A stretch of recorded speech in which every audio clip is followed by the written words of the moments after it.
Welcome to the second part of the video connection with the preparing of bulls for breeding. In this section we are going to look at vaccination, trace mineral supplementation, parasite control and some general management aspects.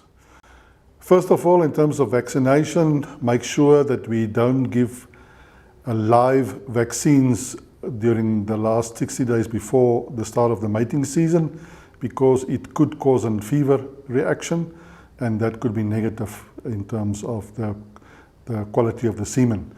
Things that we must look out for here is for BVD vaccination, Rift Valley fever, a lumpy skin, and also 3-day stiff sickness. There are live vaccines in that range that we should not use during this time. What we can vaccinate with is inactivated or dead vaccines. For instance, vibriosis if needed in a herd, and also pink eye to prevent eye infections later in the season. The next point here is trace mineral supplementation. We know that trace minerals plays a very important role in bull fertility, especially zinc, manganese, copper and selenium. Sperm takes about 61 days to develop into mature sperm. Supplementation therefore is critical to optimize semen quality and quantity. An injectable trace mineral supplement like Multimin 8 weeks before the start of the breeding season is very important, and we can repeat that at the start of the mating or the breeding season, and that will cover the bull until the end of the breeding season. Just to emphasize, we look at the two-pronged approach here. We give trace minerals via the feed, and then during critical times like this also via an injectable method.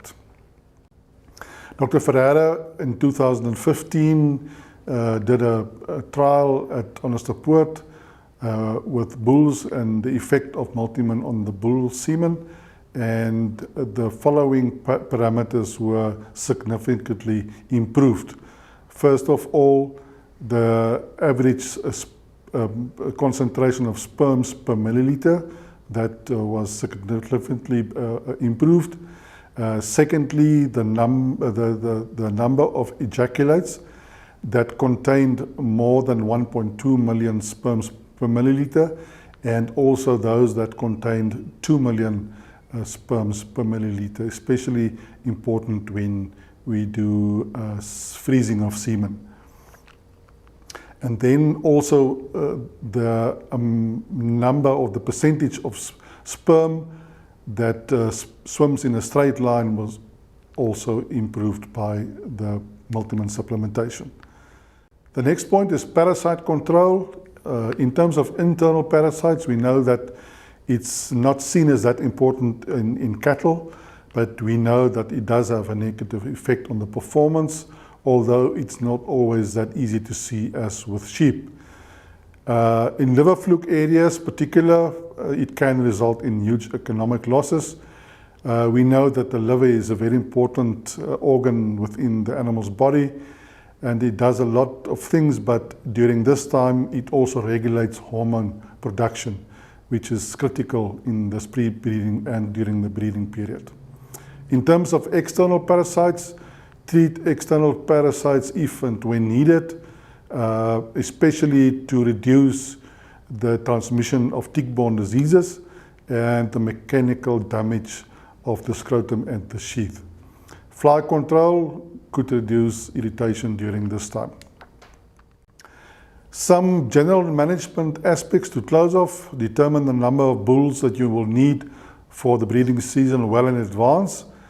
Just as a rule of thumb, for cows, 1 bull per 25 to 35 cows. With heifers, 1 bull per 15 to 20 heifers. And be prepared to replace a bull or two during the breeding season that get injured or sick. Use experienced bulls on your heifers, because the estrus cycle is not as long as with the cows, and they doesn't show their estrus that well also. Then fitness, train your bulls daily. walking them at a brisk pace, start shorter, slower for the beginning, and ramp it up to 30 to 45 minutes per day, especially for those bulls that is over conditioned that was bought on auctions. Identify bulls with injuries during this time, especially bulls with hoof or joint problems. And that is all for this series. Thank you.